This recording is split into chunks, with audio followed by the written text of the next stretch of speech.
Время новостей на канале Абаза. В студии Марина Будба. Здравствуйте. Сегодня в выпуске. Нехватка специалистов, системного подхода и профильного стационара. Проблемы детской психиатрии обсудили врачи в рамках круглого стола в Доме Москвы в Сухуми. День памяти президентов Владислава Арденба и Сергея Багапш. Круглый стол на эту тему провел в московском офисе абхазской диаспоры Союз творческой молодежи. «Я как кит, что поет на своей чистоте». Нар Нанба, более известный по своему участию в проекте «Апнестар», выпустил новый сингл «Кит».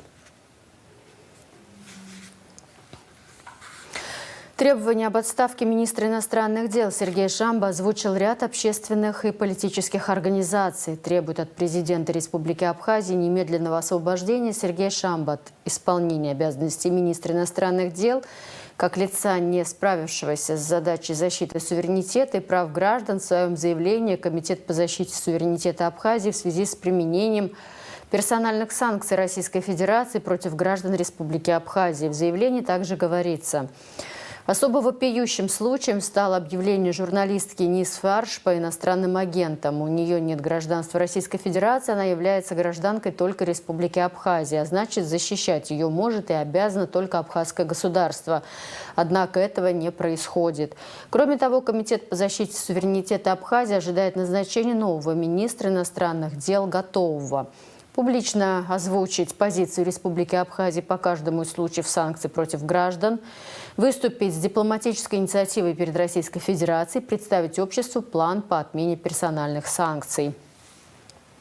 Мы предупреждаем, отмечается в заявлении комитета, если в ближайшее время не последует четкой публичной реакции от Министерства иностранных дел и президента, если ситуация продолжит замалчиваться, это может привести к глубокому политическому кризису, последствия которого будут разрушительными для всей системы власти. Конец цитаты. С заявлением по фактам лишения российского гражданства, депортации граждан Абхазии, присвоения статуса инагента выступила и республиканская общественная организация «Эдгалара», которая также требует от избранного президента Республики Абхазия Бадры Гунба освободить Сергея Шамба от исполнения обязанностей министра иностранных дел Республики Абхазия как, цитата, «не справившегося со своими обязанностями». Фонд АМТА в своем обращении с глубокой тревогой отмечает сложившуюся ситуацию, вызванную введением персональных санкций Российской Федерации в отношении граждан нашей страны, а также рядом других тревожных событий, которые напрямую затрагивают суверенитет и права абхазского народа. Кроме того, АМТА обращается к спикеру Народного собрания парламента Республики Абхазия Лаша Ашуба с требованием инициировать парламентское расследование всех указанных фактов и дать им правовую оценку. По нашему глубокому убеждению, эти санкции не могут быть обусловлены ни общественной, ни профессиональной деятельностью вышесказанных граждан, имеют несправедливый, надуманный характер и наносят вред российско-абхазским отношениям, говорится в обращении республиканской общественной организации «Ахеца», которая также обращается к избранному президенту Бадре Гунба с требованием освободить от занимаемой должности министра иностранных дел Республики Абхазия Шамба в связи с пренебрежением к своим должностным обязанностям. Между тем, Союз журналистов Абхазии не видит целесообразность вновь обращаться к государственным органам и должностным лицам страны с просьбой выступить в защиту своих граждан. Прошедшее время показало бесперспективность ожидания таких шагов со стороны органов власти Абхазии, говорится в заявлении председателя Союза журналистов Абхазии Руслана Хашика от 24 марта. В документе также отмечается, второй раз за последние 3 недели Минюст России вносит абхазских журналистов в реестр иностранных агентов. На этот раз ими были признаны Нис Фаршба, агентство Яшера, и Зидачаня «Нужная газета». В этой связи обращаюсь к коллегам с просьбой опротестовать статус иностранного агента в судах Российской Федерации. Несомненно, хорошо осознаю всю сложность предстоящего процесса, однако считаю его очень важным, так как оспаривание статуса иностранного агента одновременно является защитой своих прав и борьбой за свободу слова. Союз журналистов Абхазии намерен оказать вам посильную помощь и гарантирует свою солидарность. Конец цитаты.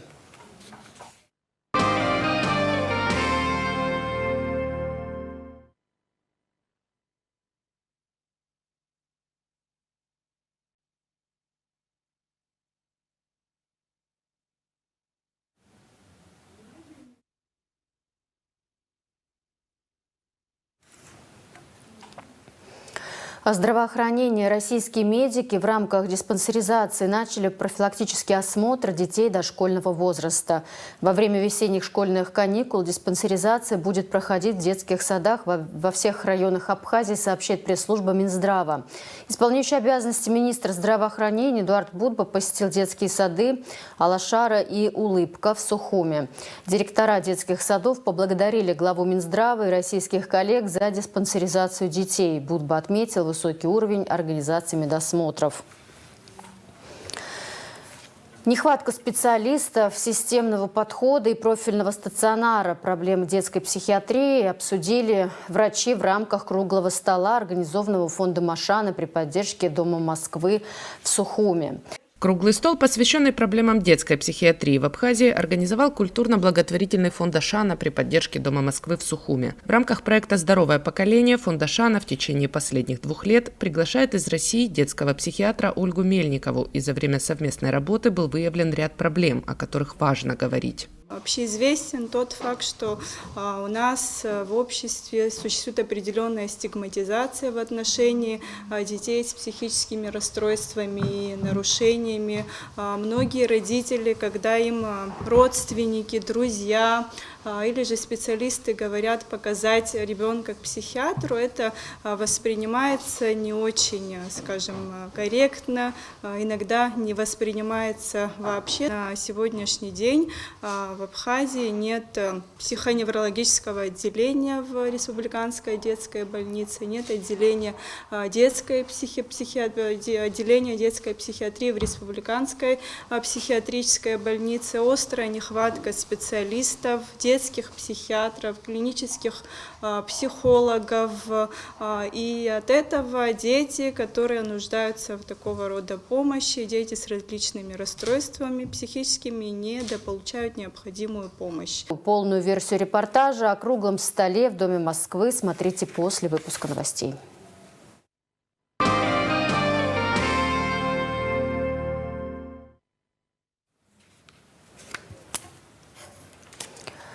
Исполняющий обязанности президента Республики Абхазия Бадыр Агунба направил поздравительный адрес председателю московской абхазской диаспоры Беслану Аграба по случаю дня рождения. В поздравлении, в частности, говорится: «Ваша деятельность на посту председателя правления общественной организации «Московская абхазская диаспора» служит ярким примером преданности интересам нашей Родины. Благодаря вашим усилиям укрепляются культурные и гуманитарные связи между Абхазией и Россией, сохраняется национальная идентичность соотечественников за рубежом, а также реализуются важные инициативы, способствующие развитию двустороннего сотрудничества». В московском офисе абхазской диаспоры Союз творческой молодежи провел День памяти президентов Владислава Арзенба и Сергея Багапш. В круглом столе приняли участие общественные деятели, бизнесмены и политики: Беслан Кубахи, Виталий Лейба, Константин Затулин, Аполлон Квицини. Темой обсуждения были обозначены воспоминания о президентах Абхазии, но дискуссия вышла далеко за рамки обсуждения темы круглого стола. Подробности в репортаже Марианны Котовой. В московском офисе абхазской диаспоры Союз творческой молодежи провел День памяти президента Владислава Арзенба и Сергея Багапш. О прошлом, настоящем и будущем говорили участники круглого стола. Вспомнили 89-й год, когда могла начаться война между Абхазией и Грузией, но ее удалось предотвратить. А с Сергеем Васильевичем Багапшем я прокурор республики, он был секретарем Ачимчирского райкома партии. Ачимчире это граница с Грузией, и часто экстремистские такие настроенные группы оттуда нападали на Абхазию. У нас была стычка с грузино-абхазской группой, и 19 погибло. Среди них больше грузинов было. Поэтому у нас информация была, что готовится грузинская часть населения, экстремистски настроенные, хотели напасть на Абхазию. Тогда еще президента не было у нас тогда. Валерий Османович Кубахи, председатель Верховного Совета, президиума, он исполнял обязанности руководителя. И он мне позвонил и говорит: через свои каналы надо решать вопросы, чтобы войска из России приехало. Я звонил министру внутренних дел, тогда Богатин был, и прокурор Сухарев. И я с кабинета не выходил до 3 часов ночи, и дежурный беспокоил, и всем. А потом информация поступила, и дежурный звонит мне из МВД СССР, тогда еще СССР был, что генерал выехал со войска, генерал Шаталин выехал, самолет, войска прибудет, говорит, завтра у вас. Я это доложил Валерию Смоловичу Кубахе и Багапш, секретарь, пересекретарь Ачимчинского райкома был. И он сидел в кабинете, тоже ждал. И сразу и Багапш сообщил по своим каналам, и я позвонил прокурору Грузии, что уже Шаталин со своими войсками находится в Абхазии. И тем самым мы предотвратили серьезную войну. Как вспоминает Беслан Кубахи, личные качества Сергея Багапша во многом определили исход конфликта 1989 года. 40 тысяч примерно вооруженных людей со стороны Ингурии пошли на Абхазию. Война могла начаться не в 1992 году, а в 1989 году. А Сергей Васильевич Багапш в это время был первым секретарем Ачимчинского райкома партии. И у них, значит, в этом Госбанке, да, в Ачимчирах, было складировано оружие, которое примерно за полгода до этого, значит, было собрано у всех жителей Ачимчинского района. Имелось в виду там двустволки разные, так сказать, ну, охотничье оружие. Сергей Васильевич Багапш и Ласурия, Владимир Тепович, он был прокурором Ачимчинского района. По команде Багапша, значит, оружие было роздано нашим людям, которые вышли на защиту Ачимчинского района и Абхазии в целом, все, которые противостояли, и 3 дня не смогли продержаться. О том, с какими препятствиями пришлось столкнуться и как проявил себя Владислав Ардзинба на всех этапах строительства нового государства, вспомнил Беслан Кубахи. Нам повезло, что во главе Абхазии оказался Владислав Григорьевич Ардзинба, который, так сказать, смог, знаете, не только стать главнокомандующим, хотя он никакого военного образования не имел. Он стал еще и очень хорошим управленцем. У нас же работали все структуры, которые были в Абхазии, да, в этот момент, во время войны. Ведь надо было не только воевать, а армию надо было создать, надо было вооружить, надо было дать боеприпасы, надо было, значит, очень много вещей сделать, связанных с армией. Но кроме этого оставалось гражданское население, которое надо было кормить. Хлеб каждый день люди кушают, его надо было где-то муку достать, так сказать, и так далее, да? Продукты питания завести. И вот все эти службы были организованы и работали. Вот у Владислава Григорьевича был талант вот этот, подбирать людей, и каждая служба, я даже не смогу назвать ни одну службу, которая плохо работала во время войны у нас. Все четко до конца выполняли свои обязанности. Организаторы планировали расспросить участников встречи, политиков, общественных деятелей, бизнесменов о личностях Ардзинба и Багапша. Но дискуссия вышла далеко за рамки заявленной темы. И разговор коснулся проблем современной Абхазии, в частности, раскола в обществе. Я считаю, что если в обществе есть что делить, то противостояние неизбежно. Абхазия, вы говорите, что это самостоятельная страна, я с этим как бы в данный момент не буду спорить, мы все в той или иной мере самостоятельны, но в этой самостоятельной стране, может быть, вы вспомните, кого посадили за коррупцию за последние 20 лет. Кто-нибудь, если скажет мне, я... Нам сейчас сажать. Так вот, что такое воровство государственное? А что такое дерибан? Вы знаете, в чем разница? Дерибан – это когда узаконенно деньги делятся. Поступают деньги в Абхазию? Поступают. Делятся эти деньги, значит, противостояние обязательно.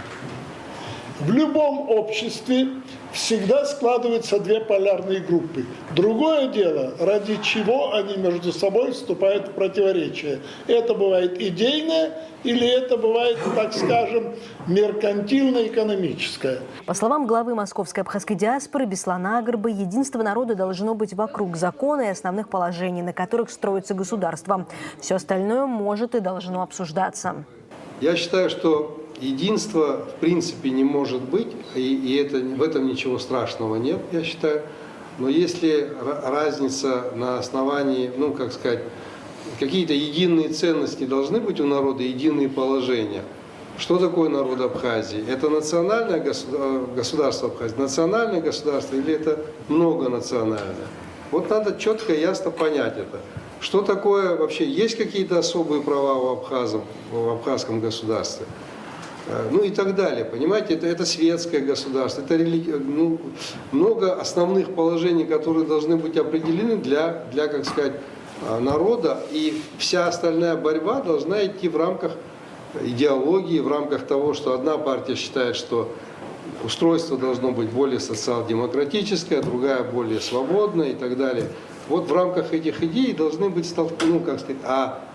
закон должен быть основанием для существования государства. Если он не будет выполняться, тогда ничего, наверное, будет сложно реализовать. Депутат Госдумы России Константин Затулин уверен, что единства в обществе и не должно быть. И вопросы, не требующие безусловного консенсуса, как, например, защита Родины от внешнего врага, могут обсуждаться в форме общественной дискуссии. Требовать единства народа в любой момент по любому поводу – это не только странно, но это в каких-то случаях даже преступно. Вот высокая степень единства когда была достигнута в немецком народе? Когда во главе Рейха был Гитлер. Были и в тот момент диссиденты, они сидели в концлагерях, но это была исчезающая малая величина. Как сейчас бы сказал, маргинальная величина. А так единство, все, воодушевление. Через пару лет у власти всеобщая готовность идти за фюрером в любом направлении. Поэтому я хотел сказать, что надо выбирать, когда действительно речь шла о судьбе Абхазии, о том, что надо не дать перечеркнуть абхазский народ и само стремление абхазов к независимости, то тут логично, правильно добиваться единства. И мне кажется, что это единство было достигнуто. Когда я, может быть, наступаю на какие-то больные мозоли, тогда требуют единства народа для того, чтобы не допустить строительства апартаментов в Гальском, Очимчирском и Гулерипском районе, и говорят, что именно этот вопрос требует от нас всех единства, чтобы этому противостоять. Мне это кажется странным. Также Константин Затулин обратил внимание на то, что нынешний статус Абхазии во многом зависит от исхода специальной военной операции, которую ведет Россия на Украине. По его словам, называть нынешнее время мирным нельзя, даже находясь в Абхазии или Москве. Вам кажется, что эта война не имеет отношения к Абхазии? Она к судьбе Абхазии имеет прямое отношение. Представим себе поражение России. Это самое простое, что можно дальше придумать по поводу того, что может произойти со всеми нашими признаниями, гарантиями в отношении Абхазии, Осетии или еще чего-то. Участники встречи обсудили множество вопросов, напрямую и косвенно касающихся памяти президента Владислава Арзенбая Сергея Багапши. Углубились в древнюю историю Абхазии. Уважаемые люди, которые говорили, а зачем нам, абхазам, принимать участие в высоких технологиях? 3293 заявки поступило от управленцев для участия в конкурсе «Команда Абхазии». Прием заявок и первый дистанционный этап тестирования завершился 21 марта. Основная аудитория – участники в возрасте от 18 до 25 лет, 47%. Первый этап преодолел 591 участник. На втором этапе, который продлится до 30 марта, конкурсантам предстоит тест на оценку управленческого потенциала, рассказал руководитель конкурса, исполняющий обязанности председателя Госкомспорта Тараш Хакба. По итогам будут отобраны 80 финалистов. Из них в ходе очного испытания эксперты определят 20 сильнейших. Замана Токс – видеопроект об абхазах, которые являются профессионалами в своем деле. Гости проекта делятся своим опытом, жизненными стратегиями и прикладными рекомендациями. Новый гость – Джем Маршан, основной акционер сингапурской компании Cross Invest Asia, одного из лидеров отрасли в сфере управления капиталом и прямых инвестиций. За плечами у Джема многолетний опыт работы на руководящих должностях. Замана Токс с Джемом Маршан в нашем эфире после выпуска новостей. Автобусы из Цхинвала в Сухум могут запустить в летний период. Об этом «Спутник Осетия» сообщил руководитель управления автомобильного транспорта Сергей Валиев. Планируется также организовать автобусные сообщения с Москвой и Крымом. Своих автобусов необходимого класса у республики нет, но правительство работает над решением этого вопроса. Регулярность рейсов будет зависеть от пассажиропотока. Продажу билетов будут осуществлять по предварительным заказам. А сейчас о творчестве. Нар Нанба, более известный по своему участию в проекте «Апсны Стар», выпустил новый сингл «Кит», который уже успел завоевать сердца слушателей. Этот трек стал результатом многолетней работы и отражает трагические события в жизни музыканта. Подробности в репортаже Алисы Адлиба. Я как кит, что желает услышанным быть. Я как кит, что поет на своей чистоте и не прекращает искать. Эти строки из песни Нара Нанба «Кит» словно проникают в самую душу. Артист уже несколько лет выступает на сцене. Многим он запомнился после проекта «Апсны Стар», а затем и его сольными песнями «Акарма», «Пионы», «Атака». Новый сингл вышел 7 марта и уже успел покорить публику. Нар рассказывает, что над этой песней он трудился долго, собирая по крупицам все эмоции и переживания. 8 месяцев назад он потерял свою мать, а ведь именно ее поддержка стала для него важнейшим стимулом в творчестве. На самом деле история «Кита» очень долгая. Мы 2 года пытались его выпустить, но от независимых от нас обстоятельств мы никак не могли. Изначально это должно было быть просто очередной сингл. Потом моя мама заболела, я ушел, скажем так, надолго от творчества, от музыки. Для меня «Кит» — это очень важный трек, потому что это, получается, последний трек, который она услышала, она одобрила. На тот еще момент даже текст особо не был готов. Музыка там в виде скелета, она увидела потенциал. Она у меня вообще был такой главный критик. Она всегда мягко могла сказать, что, где, как. И она очень высоко оценила. Я понимал, что вот как только я начну что-то делать, это будет первый проект, и займусь этим. И вот песня на самом деле про себя, это скорее больше метафора про внутреннее одиночество в социуме. После смерти мамы на артиста обрушился поток просьб выпустить «Кит», но моральное истощение сказывалось на каждом шаге. Реализация этой песни потребовала от него колоссальных усилий. В каждой ноте слышен натянутый нерв, дрожащий голос и глубокий надрыв. Понимание истории Нара Нанба придает песне особую силу. Этот трек стал отправной точкой для всех его будущих работ, которые будут так или иначе посвящены матери. Когда мы с сестрой писали текст, текст мне написала моя сестра Илона Кокубава, и нас вдохновил «Кит» 52 Гц. Это единственный кит, который звучит на своей чистоте, и он очень много лет блуждает в одиночестве в глубинах океана, потому что на его волнах никто не звучит, и вот его называют самым одиноким китом в мире, и нас этот кит очень сильно вдохновлял. В конце концов мы пришли к такому вот обложке, где одинокий художник пытается вдохновиться, не знаю, искусством через одиночество, и это тоже отражается на обложке. Нар вспоминает, как проект «Апсны Стар» стал для него настоящим трамплином в карьере. Он благодарен всем, кто был рядом и поддерживал его на этом пути. Благодаря этому опыту он нашел настоящих друзей и мудрых наставников. Вот уже почти, получается, 2 года, уже так быстро время летит, на самом деле, уже почти 2 года тому назад состоялся проект «Апсны Стар». И без «Апсны Стара» я бы не познакомился бы с моим продюсером Анри Лакаше. Без «Апсны Стара» я бы не познакомился с Сандро Аблоти и не снял себе в фильме «Дзизлан». Без «Апсны Стара» люди меня узнали благодаря этому проекту. Несмотря на то, что я больше 10 лет занимаюсь музыкой. По сути, только 2 года тому назад я начал делать первые шаги, выпустил первый клип «Акарма». И вот так оно началось. Это все благо все знакомства, все приятные люди в моей жизни, которых я очень ценю. Это все благодаря Пснастаре. Нар строит грандиозные планы на грядущий год. Теперь у него есть новая цель – записать как можно больше треков. Некогда молодой артист уже записывал песни на разных языках, в том числе микс абхазского и корейского. У меня 2025 – это год синглов. Я пытаюсь, по крайней мере, я очень мечтаю выпустить много синглов, чтобы в конце 2026 уже наконец-то дать свой первый в жизни сольный концерт.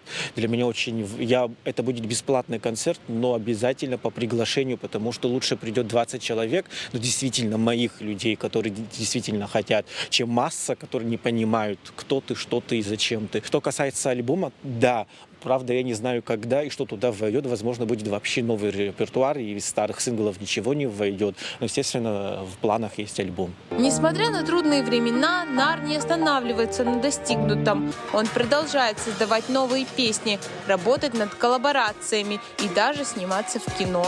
Совсем скоро зрители смогут увидеть его в фильме молодого режиссера Сандро Аблотия, хотя на этот раз не в главной роли, как это было в «Дзызлан». Алиса Адлиба, Сандро Аблотия, Абазат ТВ.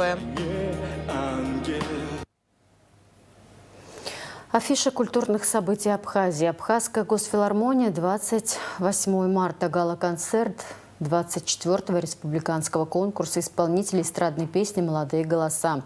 Абхазский драмтеатр, 25 марта, спектакль «Пешком» режиссера Валерия Ковы. Абхазский молодежный театр, 26 марта, спектакль «Сеньор из высшего общества». Росдрам, 25-26 марта, электроспектакль по трагедиям Софокла и Еврипида и философским трактатам Платона. 27 марта, концерт «Блюз-рок джазовой весны». На сцену выйдут Эрик Мика, Тамара Шанава, Денис Хагба, Роман Чеже, Тимур Бибик. 28 марта спектакль «Последний из ушедших» по мотивам произведения Баграта Шинкуба. 29 марта детский спектакль «Буратино» режиссера Джамбула Жордания. 30 марта спектакль «В одном действии» «Земляника» по произведению абхазского писателя Джумы Ахуба. 11 молодых кинематографистов из Абхазии приняли участие в образовательном патриотическом форуме «Лаборатория кино». Форум проходил с 14 по 20 марта в рамках международного движения «Победа-9045» в Подмосковье, городской округ Мытищи. Он объединил больше 150 кинематографистов из Абхазии, Армении, Беларуси, Казахстана, Кыргызстана, Молдовы, Таджикистана и Узбекистана. Для участников были организованы мастер-классы, лекции, практические занятия. О спорте. Чемпионат Абхазии по футболу начался 24 марта игрой Афона и Сухумского «Динамо». Победу одержала столичная команда со счетом 2-0. Следующая встреча пройдет 25 марта между Сацем и Бзаной. В первом туре еще предстоит сразиться командам Гагра и Ирцаху 26 марта. Рица и Нарт 27 марта. Напомним, новый футбольный сезон в Абхазии открылся матчем за Суперкубок. Его выиграл Сухумский Нарт. А в завершении выпуска прогноз погоды.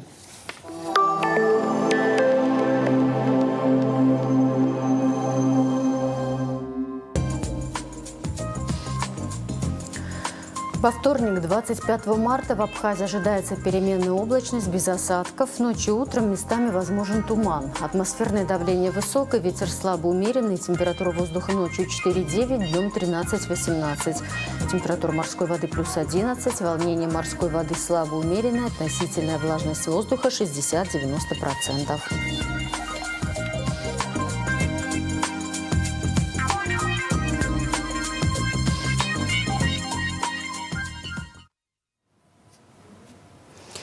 На этом пока все. За развитием событий следите вместе с нами. До встречи.